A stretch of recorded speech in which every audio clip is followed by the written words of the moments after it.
How does Carl Froch beat Jake Paul? Watch this video. Hello, welcome to On My Headson. I hope you're all well. So, will this fight between Jake Paul and Carl Froch ever happen? Now, the supporters of Jake Paul say, no, Carl Froch is too old and all this kind of stuff. And, you know, he's not at my level. It's just a ridiculous thing, right? You know, all his promoters, all his managers coming out and just bad-mouthing Carl Froch is absolute nonsense. They have no idea what they're talking about. Carl Froch, unfortunately, has been retired 10 years. So does this mean that Carl Froch can't get into a ring and beat Jake Paul? Now, Carl Froch has already said, and I've repeated this on my channel as well, that he won't fight Jake Paul unless it's for charity. Whether that is true or not, whether it will be coerced into some big money fight, who knows? But right now, it's only for charity. Now, if it does happen, can he beat him? Now, the question is whether Jake Paul will really fight Carl Froch, whether he really wants that. Does he think he's a big enough name? Is it enough pull, you know, on both sides of the Atlantic in terms of pay-per-view? Because he went for Mike Tyson. Now, is he, you know, where does he go from there? You know, do you really take Jake Paul as a serious fighter? I certainly don't and never have done. I think he's a joke. I think he's a menace to boxing. And I think anybody who supports him in legitimizing his talent as a boxer at professional boxing standards is a joke as well, and they are diminishing boxing as well. I'm so ardent about this that, you know, he is just a show boxer. You know, he's a crossover boxer. He's a YouTube boxer. He's not a pro boxer. If it's a pro boxer, you'd be fighting professionals at your age. That's all we ask. You know, if you're going to say that you're going to be a pro boxer or a world champion one day, just start fighting boxers of your own age-ish, and certainly in your own weight class and at the same standard, and let's just see how you get on. But no, he just keeps on going after MMA fighters and fighters well over the hill. So you could argue that the likes of Tony Bellew and Carl Froch are way over the hill. Well, 10 years retired Carl Froch, 11 years, whatever it is.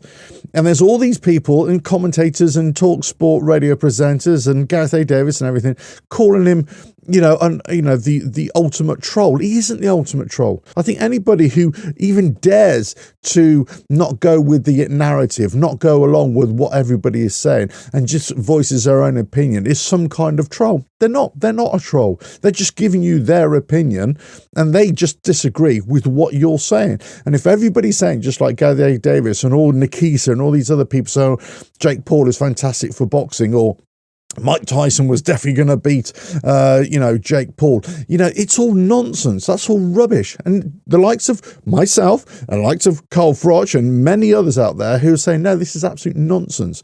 Let's just talk about proper boxing. So Carl Froch has said, look, if you come anywhere near me, I'm going to, you know, knock you into orbit with my right hand. Now, the thing is, okay, forget all the noise, forget all the nonsense, forget about what he said, she said, whether somebody's supposed to be a troll, whether somebody's supposed to be an arse licker, whether somebody's supposed to be a fake Jake Paul, whether somebody is way over the hill. That's all noise, right? If these two get in the ring, what does Carl Froch have to do to beat Jake Paul? Well, first of all, it's quite simple, right? There's no way Carl Froch gets into the ring at 46, 47, 48, whatever he is now, and just expect to be able to compete with a 27-year-old, 28-year-old in terms of fitness, right? So he has to work on his fitness, yeah? Regardless of what he thinks he is, he can't be blinkered, he can't be complacent. He has to take this seriously. And I know, and I'm pretty sure he would. He would absolutely take this seriously. I'm not so sure Tony Bellew would take it as seriously, Carl Froch. That might be doing a disservice to Tony Bellew, but I definitely think that Carl Froch would take this absolutely seriously and train for it as well. And that's exactly what he has to do. He has to work on his cardio, he has to work on the stuff that he hates doing in terms of road running and all that kind of stuff. Now, is he going to lose his technique? Well, he's definitely lost his sharpness, there's no doubt about it. So he's going to have to train for what? He's going to have to go into a camp, and a proper camp, to go against Jake Paul. Now, you might think, that's absolutely crazy. This is Carl Froch, four-time world champion, you know, beat George Groves in front of 80,000 people, Hall of Famer, MBE, all this kind of stuff, right? But he's still been out the ring for a long time. And you still can't ignore that when you're going up against a much younger and fit fighter like Jake Paul, whether you agree he's a good fighter or not, which I don't think he is, but he's still been training for it. So he's still got to do an element of training.